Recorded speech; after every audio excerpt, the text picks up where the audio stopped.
Eh bien, salut à tous. Aujourd'hui, on se retrouve pour une nouvelle vidéo. Aujourd'hui, ça faisait un petit moment qu'on n'avait pas abordé les raids.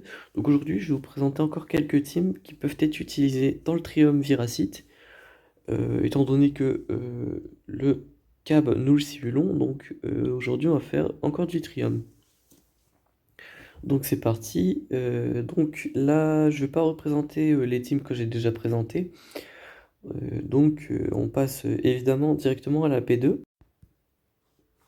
Donc je vais utiliser CLS, que j'avais utilisé dans la P3 dans la première vidéo de mémoire.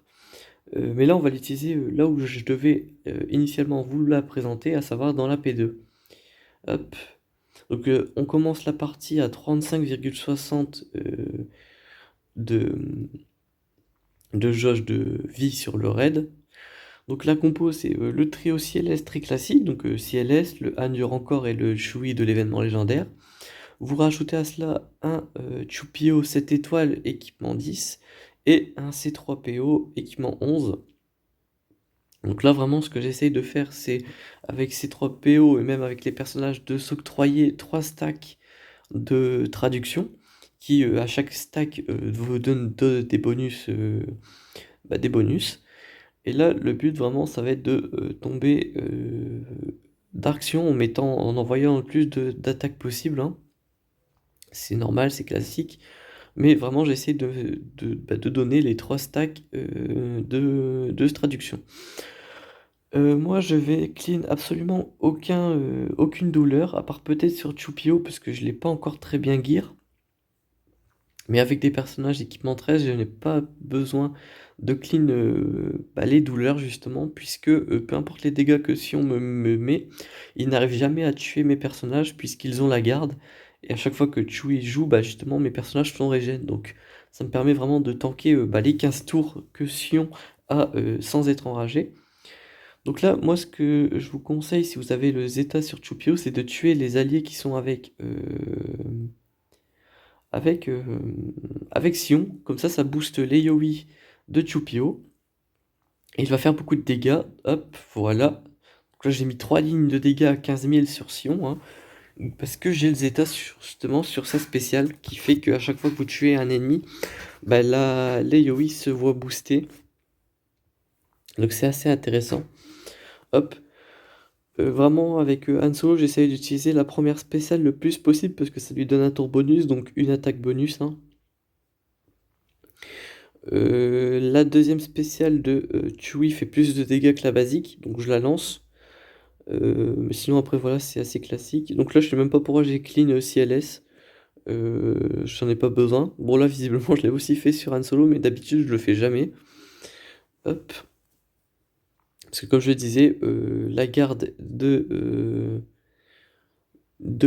Chewie est suffisamment importante pour pouvoir régène vos personnages en fait. Donc je continue vraiment à mettre des dégâts, hein. Pour l'instant j'ai déjà fait 4% en 5 tours, donc c'est pas dégueulasse. Bon bien sûr il y a des teams qui font plus, mais toutes ces teams faut les avoir, donc c'est pour ça que j'essaie de montrer le plus de teams qui peuvent faire un score décent, on va dire. Donc voilà. En plus, moi, j'ai déjà utilisé ma Shakti-clone. À ce moment-là, j'ai fait quelque chose comme 17 millions de mémoire. Il me restait encore du temps pour frapper la P2, donc c'est pour ça hein, que je l'ai fait. J'ai sorti ma CLS. Donc voilà. Hop, j'ai enlevé 0,13% avec l'Ayowi Chui, donc c'est pas trop mal quand on sait qu'une de ces basiques fait que 0,02. Hop. Donc ouais, c'est plutôt correct. Et là, en fait, il faut tuer 5 ennemis pour que l'AOE de Chewie soit au maximum. Mais là, j'en ai encore tué que 3, donc 0,13 en sachant que je suis équipement 10 et que l'AOE est pas full boosté. On pourrait peut-être monter peut-être à 0,30 une fois full boosté avec du G13, voire peut-être même plus. Donc c'est cool, hein, c'est intéressant à booster comme capacité. Donc là, il va réinvoquer ses sbires, donc je vais les tuer pour pouvoir justement booster à fond les Yoi. Hop, ah, le petit freeze. Hop, c'est bon, c'est revenu. Hop, donc là je dispelle les bonus de Sion, hein. On va éviter de prendre des dégâts alors qu'on n'en a pas, bah, qu'on veut pas justement. Hop, AoE, tac, et là avec Chupio j'arrive et je rase toute la carte. Comme ceci, parfait. Donc là son AoE est vraiment full boosté, hein. J'ai tué 5 ennemis et on peut booster les AoE 5 fois, donc c'est parfait. Donc à partir de maintenant, les AoE de Chewie vont faire le max de dégâts possible, donc c'est cool. Hop. J'hésite pas à donner les boosts, comme ça, si on contre-attaque pas et mes personnages ont plus de chances de faire de coups critiques et de faire de dégâts, donc c'est cool. Hop. La première spéciale aussi de Chupio régène de la protection aux alliés. Et surtout, derrière, ça utilise, bah, il utilise une spéciale, donc une basique. Donc en gros, si vous utilisez une basique, bah, vous pouvez pas vous soigner, alors que si vous utilisez la spéciale, justement, bah, ça vous soigne et ça lance une basique. Donc c'est plus intéressant de faire comme ça. Hop. Surtout en vrai, j'hésite pas à la spam pour justement maintenir Chupio en vie, parce que c'est celui qui va être le plus fragile dans la team. Avec ses 3 PO, mais ses 3 PO est littéralement toujours invisible. Donc c'est intéressant. Donc là j'ai déjà fait 10%, hein, grosso modo. Donc c'est plutôt cool. Hop. Donc là je lance les EOI, donc 0,46. J'ai enlevé 0,20%. Donc c'est plutôt intéressant. Donc là va falloir que je heal le Chupio le plus vite possible. Hop. Hop. Donc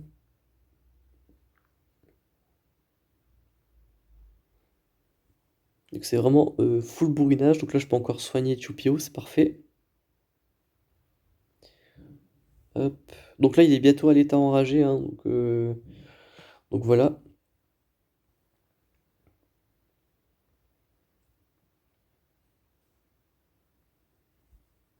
Hop.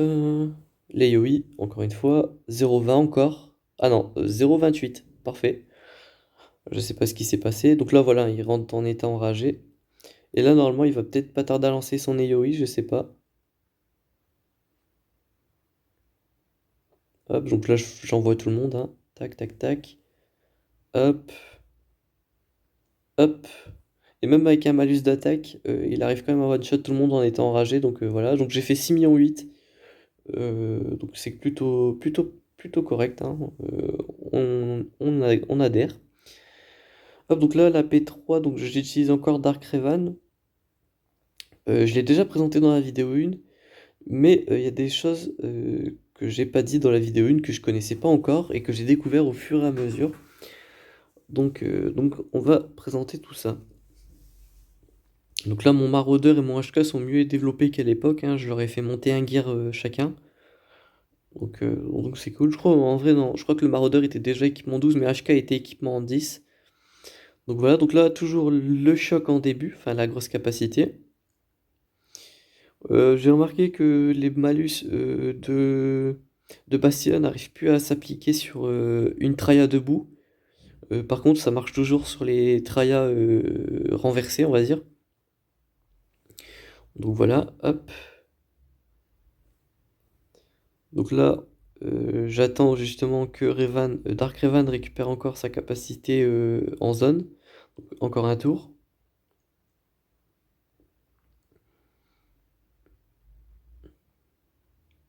Tac.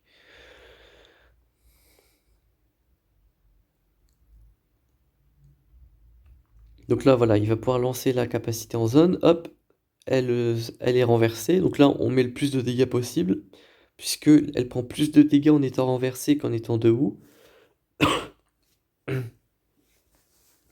Hop, donc j'utilise toutes mes capacités. Hop, basique, 65 000, donc ça fait pas mal de dégâts.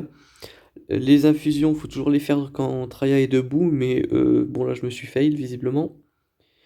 Là, je lance la grosse capacité qui fait plus de dégâts avec le maraudeur. Et là, visiblement, les malus ne sont pas passés. Le grand avantage, c'est que les faux pas ne fonctionnent pas sur la team Dark Revan, vu qu'ils ne peuvent pas perdre de jauge de tour. Hop. Donc là, voilà, si vous activez la capacité et que vous lancez l'éclair de force, justement, vous one-shotez les sabres laser. Donc moi, le premier jet d'éclair de force en début de combat, enfin les deux premiers, me servent à tomber une première fois les sabres laser. Dark Trias se relève, et avec Dark Revan, j'utilise la capacité de raid, et je lance directement derrière les éclairs de force qui one-shot les sabres laser. Donc on ne peut malheureusement que le lancer qu'une seule fois dans le combat, mais ça vous fait une tryhard renversée assez facilement pour le coup, donc on va pas s'en plaindre. Troisième fois que... Deuxième fois que Traya se relève, là je décide directement de focus les sabres laser manuellement avec mes personnages en espérant les one-shot pour éviter que Dark Traya euh, ne prenne pas la marque de la mort, puisque j'aurais laissé justement en dessous 50% de santé à un sabre laser. Donc on évite, hein. Donc là normalement je vais retourner à l'éclair de force, vu que je l'ai sur Dark Revan. Hop. Donc là les malus ne passent pas, hein. Vraiment je me rends compte que ça marche plus très bien. Donc là elle va prendre la marque de la mort. Hop. Basique qui fail d'ailleurs. Hop. La foudre furieuse qui elle ne fail pas. Hop. On fait le drain de force comme Traya est debout. HK meurt malheureusement. Hop. Donc là une basique pour récupérer de la santé surtout. Hop. La grosse capacité qui fait 114 000. Hop. Donc là, on continue. Donc j'ai retombé les sabres laser avec l'éclair de force. Là, les basiques sont assez dévastatrices avec Malax, 76 000, or qu'il est même pas modé en attaque, donc plutôt correct, hein. C'est grâce aux infusions de force, aux infusions obscures, pardon, qui voit son attaque boostée de la sorte. Hop, donc là, il reste 4 tours avant l'état enragé. Hop, basique. Donc là, je refocus les sabres laser. Hop, comme ceci. Comme ceci. Donc là, je lance le drain de force qui, lui, ne rate jamais et qui enlève 100% de la santé. Et vu que les sabres laser n'ont que de la santé, eh ben, ils sont one shot. Hop, basique. Basique. Donc là, c'est que du basique, j'ai pas de spécial, donc on continue.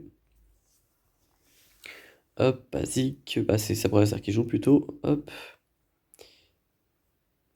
Donc là, on essaye encore une fois les éclairs de force. Et normalement, juste avant qu'elle rentre en état enragé, je vais pouvoir relancer une dernière fois les sabres laser, les éclairs de force. Et visiblement, non. Bon, bref, pas très grave. 4 millions. J'aurais pu faire un petit 4 millions 5 si j'avais pu lancer une dernière fois les éclairs de force. Mais voilà. J'ai encore du temps pour jouer sur la P3. Vu que les solos Supreme Nether Kylo Ren ne sont pas encore aptes, on va dire, ils sont pas encore fini le raid. Donc je continue. Je lance Grievous. Aussi étonnant que ça puisse paraître, ça marche plutôt bien sur la P3. Hop. Donc là, elle s'agenouille, parfait. On essaie de lancer les attaques. Hop, c'est surtout Grievous qui fait le gros des dégâts ici. Hop, une petite attaque à 92 000, c'est pas dégueu. Hop. Là, vraiment, j'ai essayé de lancer toutes mes attaques. Je garde les AOE pour quand Traya va se relever pour les sabres laser. Vous allez voir que c'est plutôt efficace, hein. Les sabres laser font pas le poids face à la AOE de Grievous. Donc mon Grievous c'est R5, modé full santé évidemment. Hop.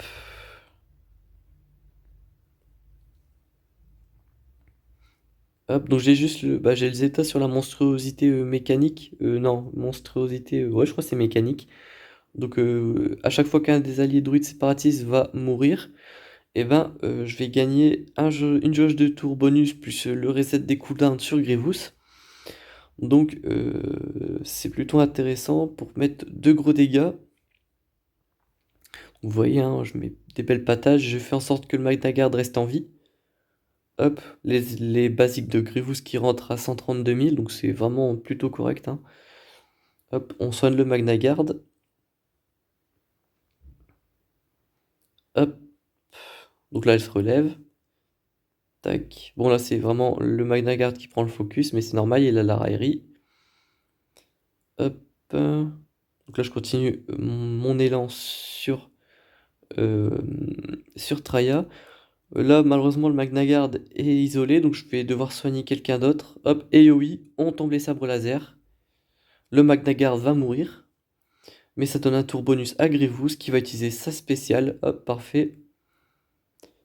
Hop, par contre, j'ai vu que ça n'a pas reset le cooldown sur l'AoE, mais bon, c'est pas grave. Hop. Donc la basique, parfait.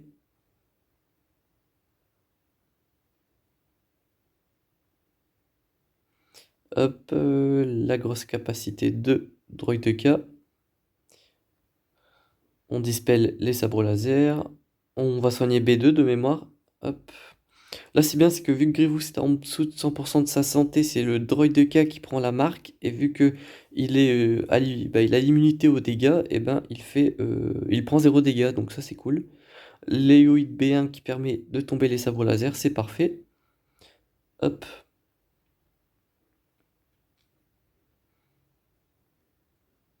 Donc je remets l'immunité aux dégâts au cas où, justement,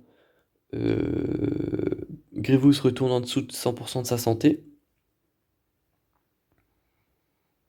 Et visiblement, il tombe plutôt bien dans le panneau, mes adversaires, donc c'est cool. Donc là, normalement, je vais pouvoir relancer une AoE avec Grievous. Hop. Comme ceci.